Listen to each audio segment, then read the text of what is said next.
Hello and welcome to the second episode of the October edition of the Great Tribal Warriors of Bharat monthly series. Let's begin this episode by first remembering the people who were born, the leaders who were born and who gave up their lives in the month of October during the period of Indian freedom struggle. 22nd October 1900, Komaram Bheem was born on this day into the Gond community which lived in the Asifabad region, which falls near the present-day Adilabad district, which is bordered by Yotmal and Chandrapur districts of Maharashtra. 21st of October, however, is an unhappy day. This was the day when William Crichton put to trial Baburao Shedmake, the Gond king who had set up the Jangom Sena along with Venkatrao, another Gond king, and together they had been troubling the British by taking advantage of the mutiny that started off in 1857.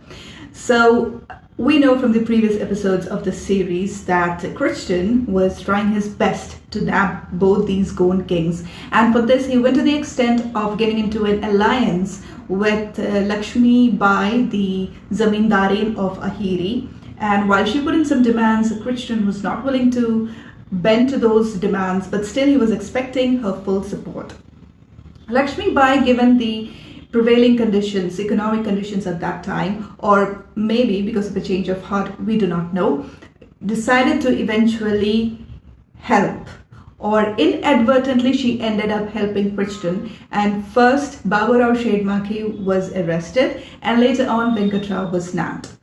One of the deals that Lakshmi Bai wanted to have with Crichton was that Venkatrao should not be sentenced to death and his estate had to be handed over to her.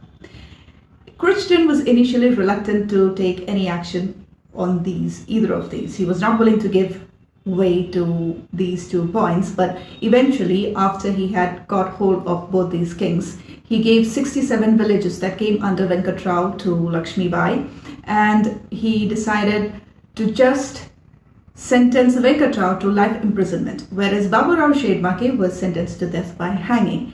And the sentence was carried out that very same day of 21st October 1858 at 4:30 p.m. and Crichton himself was present during the episode. What does it take to be a teenage girl from an indigenous community taking on the British? That, my dear friends, is the story of Rani Gaidinliu. Gaidinliu, as we all know, was 16 years old when she had to take over the mantle of leadership from her cousin Haipou Jadonang when he was hanged by the British. He was sentenced to death by hanging in 1931, and ever since Gaidinliu was at the helm of the Heraka movement. And the Heraka movement, which had the double goal of not just ousting the British from the region, but also to help the Zeliangrongs reconnect, come back to their primordial religion, was freaking out the British administration and the Manipur Darbar. So there were frequent conflicts between the Heraka followers and the British soldiers, army. In 1932, this intensified, and between January to March, there were at least 2 major attacks on the Assam rifle posts set up in the belt of the Zeliangrong community where they predominantly lived, which is present-day Assam, Nagaland and Manipur. And so the chase to catch, arrest Gaidinliu and put her behind bars had intensified. Realizing that military might wasn't getting them any closer to Gaidinliu, the British resorted to bribery.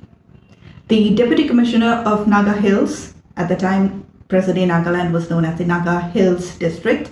So the Deputy Commissioner of Naga Hills, J.P. Mills, announced a reward of 500 rupees for anybody who would help in getting Gaidinliu arrested.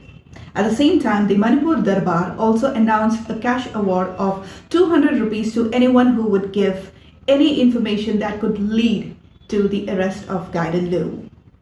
And when even this failed to have any kind of an effect, then tax breaks were announced. A good 10-year tax break was announced in the hope that this would tempt the public to share information about the whereabouts of the Heraka leader. But this was also not quite forthcoming. Gaidinliu, in the meantime, kept moving forward. In October 1932, she moved into the Pulome village which falls in present-day Peren district of Nagaland, and her intention here was to set up a fortress which could house up to 4,000 of her followers. Now, in this same village also lived one doctor who was a Christian convert. His name was Dr. Haralu. When Dr. Haralu came to know about this, he immediately did two things. One, he announced a cash award of 100 rupees to anyone who would be willing to share more information about how to reach that hideout. In short, to turn into an informer for the British. And the second thing that he did was he informed Hari Blah, the additional assistant commissioner for Kohima, who in turn went and informed Mills, the deputy commissioner, about it. And then, on the 17th of October, Captain MacDonald was dispatched with a 100-member contingent of the Assam Rifles to the exact spot where Gaidinliu was building her fortress. Long story short, it was a surprise attack and Gaidinliu was arrested. Her trial started immediately and for 2 months she was imprisoned at the Kohima jail, after which she was transferred to Imphal. At Imphal, the political agent John Higgins started 2 cases against her. One, that of murder, and second, for starting a revolt against the King Emperor.